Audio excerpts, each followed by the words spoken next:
Officer, if you can notify the pathologist. I don't like the look of this one at all. Will do.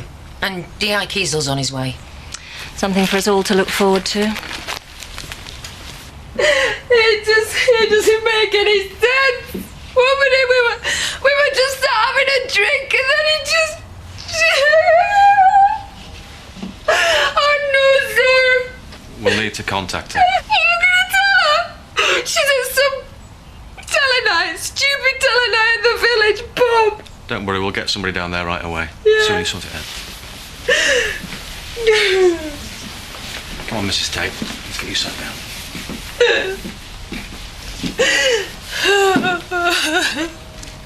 Ladies and gentlemen, for our next act, let's give a warm Woolpack welcome for our very own Mr. Sam Dingle.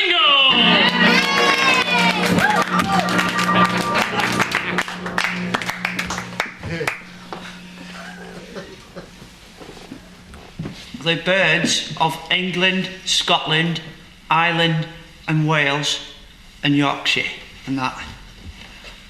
I'll begin with the Demdike curlew. Are you okay? I'm fine. Shame Chris couldn't make it. I don't think it's quite his thing, do you?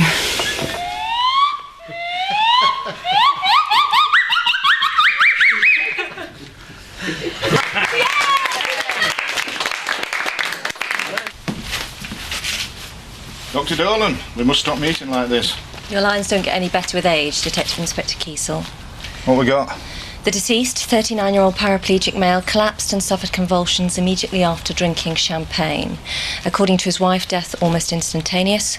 Wife drank from the same bottle, she was unaffected. No visible abrasions, lesions, injuries? Well, you have to wait for the pathologist to do her stuff, but nothing obvious. What do you reckon? For ruling out natural causes. First off, he could have ingested some sort of toxin. I'll be able to tell you more when I've analysed the contents. Well, you know me better than that, Dr. Dolan. You're among friends. Natural causes or toxin? Don't quote me, but I strongly suspect we're looking at the latter. I'll give you a lesser spotted woodpecker and a duck. I'll give you a thick ear if you don't get a move on. You think I should intervene? Only if you want to keep your audience. Thank you, Sam! Thank you very much! Thank you, Sam. Ladies and gentlemen, the very talented Sam Dingle! And now, ladies and gentlemen, for our next display of talent, the eagerly awaited Emmerdale escapologists, les frères Esper!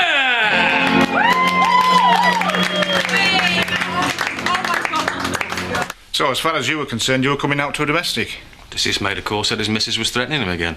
She wasn't expecting to see us. Didn't even know he called us out. And by the state of the place, looks like they've been rowing. Where is she now? Up next door. Oh, it's massive, this place. Need a map and a compass to find the bog. Think we'd better go and offer our condolences, don't you? And now, in an amazing, dexterous display of daring, the Frère d'Esper will seek to free himself from his chains and leap to freedom. I give you Robert d'Esper.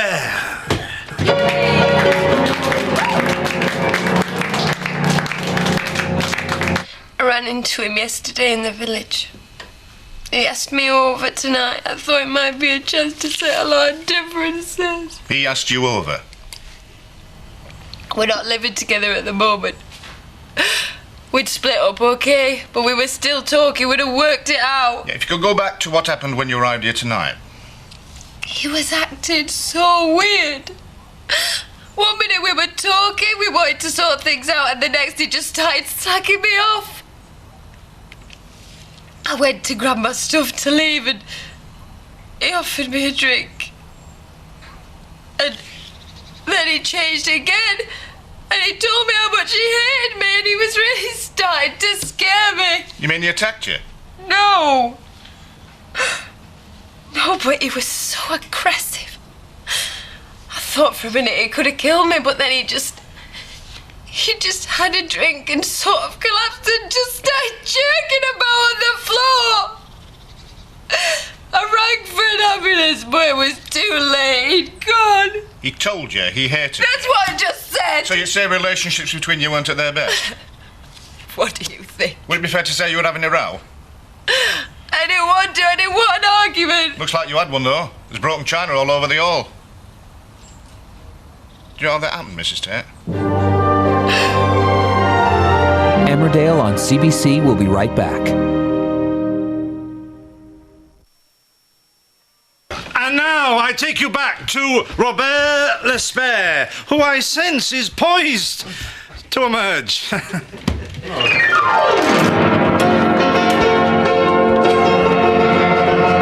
on, then. So, who ordered the strippogram? I'm all yours, officer. Handcuff me now. Careful with your truncheon. Come on. You're far too attractive to be a real copper. Jean, please not Jean. Hello, Zoe. I'd like a word. I think we'd better take it outside. Nothing's happened to my daughter. Please. Ashley. Could you take over for me, please? Oh, yes, of course. Where are you going? Oh, looks like trouble Zoe's not very good at trouble. Did anyone hear the one about the stripper and the bucket of sand? I'm really very sorry. It can't be. I just saw it this afternoon. There must be some sort of mistake. His wife's identified the body. I'm so sorry. Chris, dead. No. He's really gone. Do you think we can get her home? It's this way.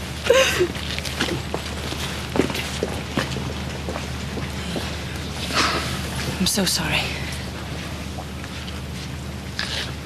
Better see what I can do. I'll come with you. No. Not in your condition. You stay with the others.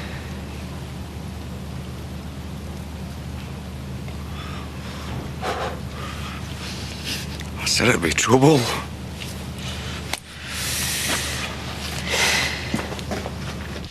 Why? Are you asking me all this stuff? What are these people doing in my house? I'm sorry, Mrs. Tate. We'll make this as quick as we can. If you could just go back to the moment when your husband collapsed. He was twitching and convulsing. It was awful. And then, when I bent down to check his pulse, there was this horrible smell. Can you describe it? It's like nail polish or marzipan. I can't get it out of my head. The way he looked at me just before he drank it, the way he told me he wanted to make me some. He even said he wanted me to kill him, and I thought, well, why would he want that unless he knew? He must have planned it. He must have done it to himself. You're suggesting your husband committed suicide?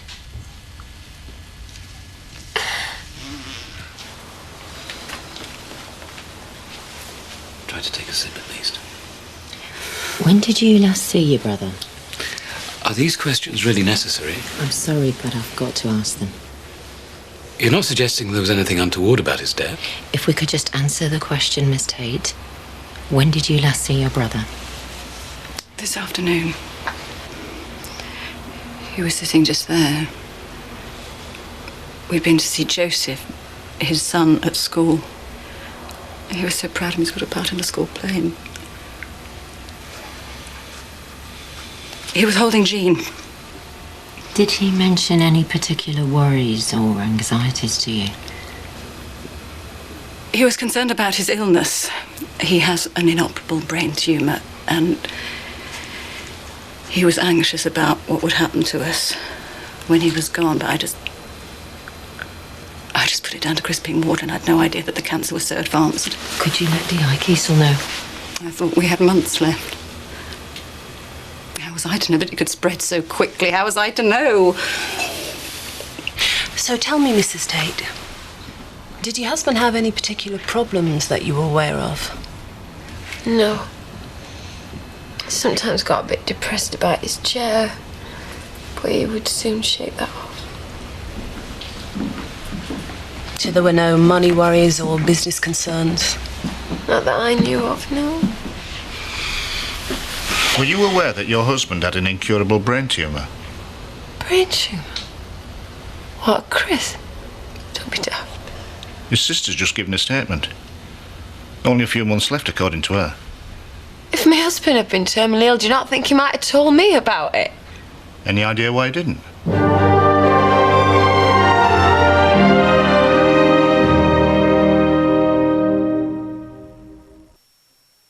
It's a tragedy. God rest his soul. Betty, was it an accident or what? Well, actually, he's not been very well. He had a brain tumour. Oh, I don't believe it. Debbie never mentioned anything. He didn't want people to know, so he just told his sister and Terry. Poor Zoe. He's all she had left.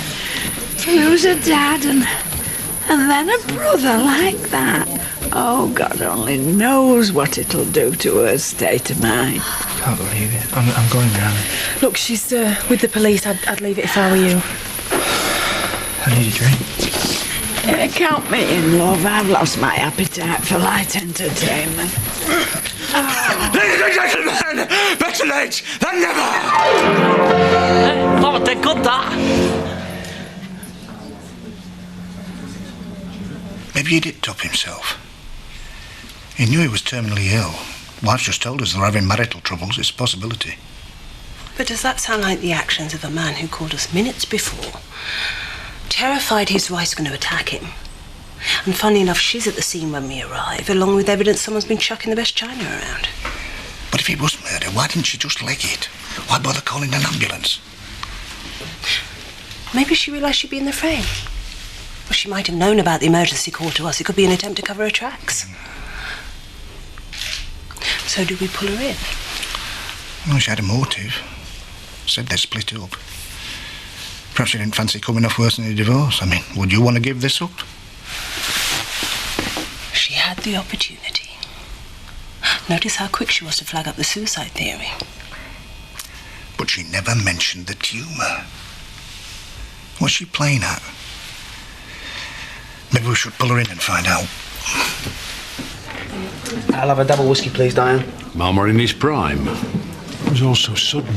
1 minute he's there, next minute he's gone. A timely reflection on our mortality. You never know the hour or the day. There must be something about that house. Anyone who's ever lived there's come to a sticky end. Well, apart from Kim, that was my only thought she was dead. And there was poor Dave Glover burnt to a crisp, God rest him. And young Linda, she'd still be alive today if she hadn't started messing with folk from Big House. Yeah, but they saved the best till last, didn't they? Well, in the end, he got what he deserved.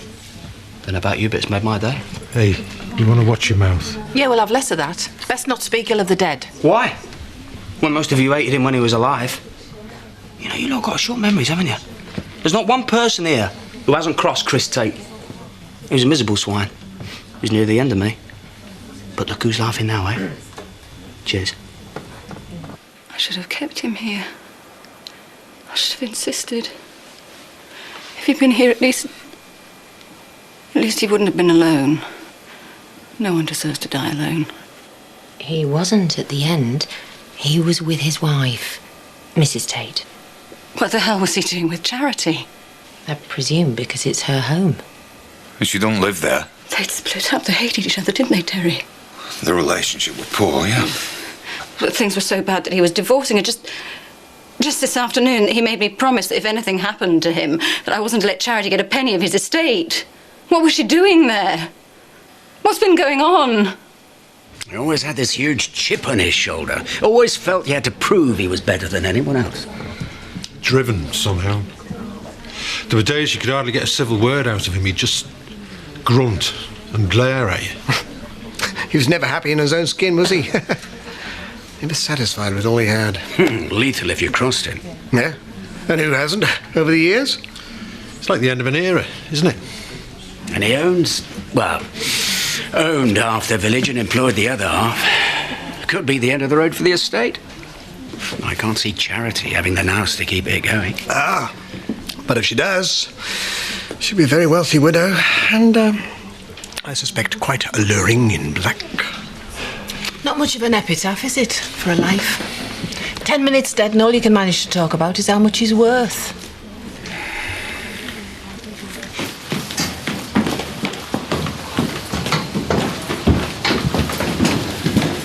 Right, here we go.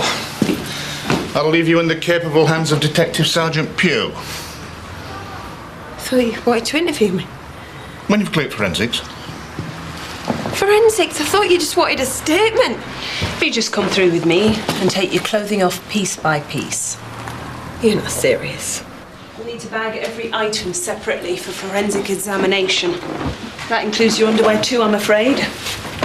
Don't worry, we'll give you something to keep you decent. What are you doing this for? Chris has done something to himself. It's nothing to do with me. Routine investigation. We have to rule everything out, I'm afraid. But we'll try and make the process as painless for you as possible.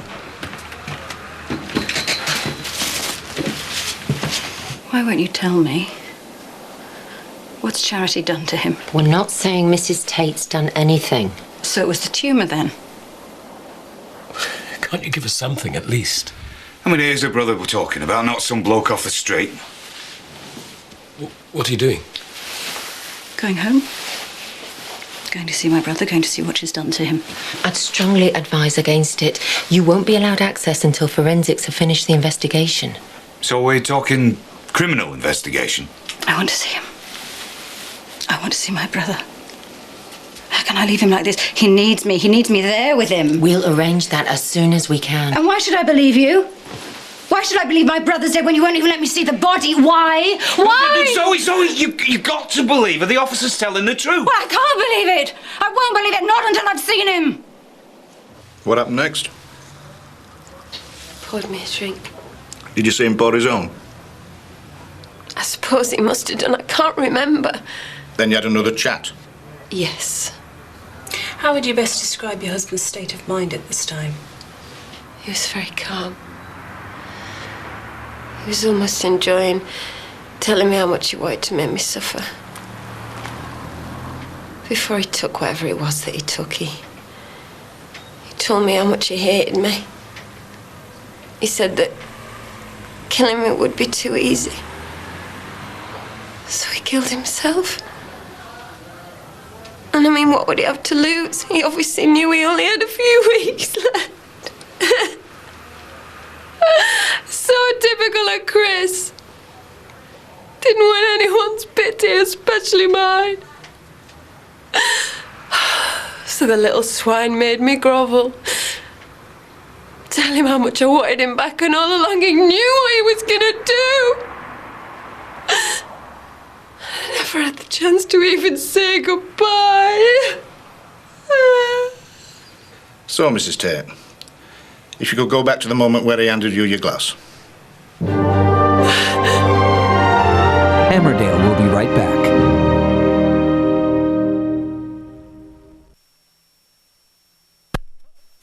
Mr. Tate were always good to me. Could have sent me dad to prison once, but he never. Oh, hey, it's like one of them TV police dramas up there. They've got police cordons, coppers all over the place. Now they've sent them forensic fellas in, so, well, I think we all know what that means. Another victim for the House of Horrors. But who'd want to murder him? Well, I think you'd be better off asking who wouldn't. Look, whatever's happened, we'll find out soon enough. I, for one, am sorry he's gone. And I think we all know now that he has gone, nothing's going to be the same again.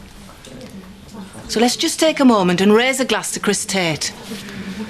I hope wherever he is, he's found peace. To Chris. Chris Tate. Chris. You know where I am if you need me. Anytime. Thank you, Terry.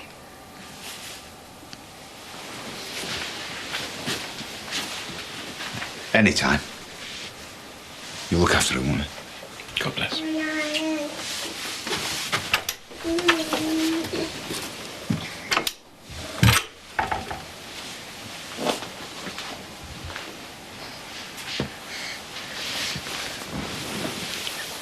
That's all I have.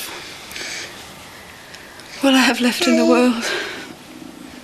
This tiny creature. All I have. You have your friends. You have me. Oh, you sat in here, Ashley. begged me. He pleaded with me to listen, and I didn't hear, and I just let him go home on his own. And I should never have let him go. If I hadn't let him go, he'd be here, not there with her. What did you do him, Ashley? I don't know. I want him here. I want to put my arms around him. Hear him tell me everything's gonna be all right. Oh, Ashley, I want my brother. I want my brother here. He's safe. I want Chris. Well, thank you, Mrs. Tate. Oh, one last thing. Is there anyone who can corroborate what you've just told us? Corroborate what you're on about? Anyone who saw you arrive at Home Farm? Someone you passed on the way? Any staff in the building? No. No one. But it happened like I said. Why would I lie to you? Thanks for your time, Mrs. Tate. If you'd like to wait here, one of our cars will drive you back home. And what about my clothes? Yeah, an officer's bringing you some things. Well, good night, Mrs. Tate. And once again, our sympathies on your very sad loss. Take care of yourself, Charity.